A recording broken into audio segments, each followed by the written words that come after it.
Magandang araw! Itong mensaheng ito ay para sa aking pinakamamahal na ina.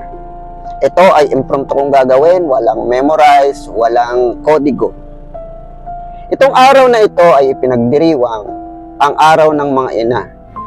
Isang espesyal, ito ay araw ng pagpupugay para sa ating mga pinakamamahal. Ina, ito yung unang pagdiriwang ng mga araw ng mga ina na hindi kita makita, hindi kita makasama, hindi kita makausap. Halos lahat ng mga nakakasalubong ko ay makita bakas ang kanilang mukha, ang kasiyahan. May nagbibigay ng cake, may mga nagbibigay ng bulaklak, may nagkukwentuhan, nagtatawanan kasama ang kanilang mga. Pero ako, bakas pa rin ang kasiyahan sa aking mukha, bagamat lumuluha kahit kagabi pa. Dahil naalala ko ang mga masasayang araw na kasama kita. Masaya dahil alam ko na nagawa mo ang mga tungkulin mo bilang ina sa aming mga anak mo. Alam ko at nakita ng dalawang mata ko kung paano kayo nagsakripisyo ni Ama upang kami ay magabayan, upang kami ay mabigyan ng magandang kinabukasan. Naalala ko lahat ng mga paghihirap, ng mga sakripisyo na ginawa ninyo. Kaya masaya ako. Kaya hiling ko sana lahat ng magulang ay katulad ninyo. Masasabi ko, the best ka, ina. Dahil hindi nyo kami sinukuan, hindi nyo kami sinukuan para kami ay makapagtapos sa aming pag-aaral. Kahit na nangungutang kayo, kahit na napapahiya na tayo sa ibang tao, ginawa nyo pa rin yung tungkulin nyo bilang ina para sa akin. Kaya ganun na lang ang kasiyahan sa akin.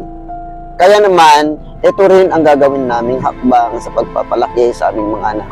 Susundan namin ang hakbang kung paano ninyo kami pinalaki. Ang pagkakaroon ng pagmamahal upang sa ganon ang mga anak ay magkaroon din ng respeto sa kanilang mga magulang. Kaya ina, maraming salamat. Bagamat hindi mo na naririnig itong mensahe ko ngayon, maraming salamat sa mga sakripisyo, sa mga pagmamahal, sa pag-aaruga na ginawad nyo sa amin. Bagamat hindi na kita ngayon makausap, hindi na kita ngayon mayakap, hindi na kita ngayon makasama. Dahil alam ko, kasama mo na ang ating mahal na Diyos. Sa lahat ng mga anak, kung kasama pa ninyo ang inyong mga magulang, wag ninyong sasayangin ang oras na iparamdam sa kanila kung gaano niyo sila kamahal. Dahil ang oras ay hindi natin namamalayan. Darating ang oras, hindi natin makasama ang ating mga magulang.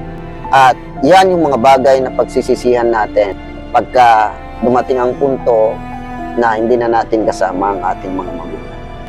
Anyway, ako ay bumabati ng masayang kaarawan sa lahat ng mga magulang. Alam namin ang sakripisyo ninyo sa mga anak natin. Okay? Naandyan kayo, yung 9 na buwan pa lang na pag-aalaga ninyo sa inyong tiyan, sa mga anak, ay napakalaking sakripisyo na yan. Binuhat ninyo sila ng 9 na buwan. Kaya sa lahat ng mga anak, ibigay natin ang pagpupuga, ibibigay natin ang pinakamalaking respeto sa lahat ng magulang ngayon. Happy Mother's Day po sa lahat.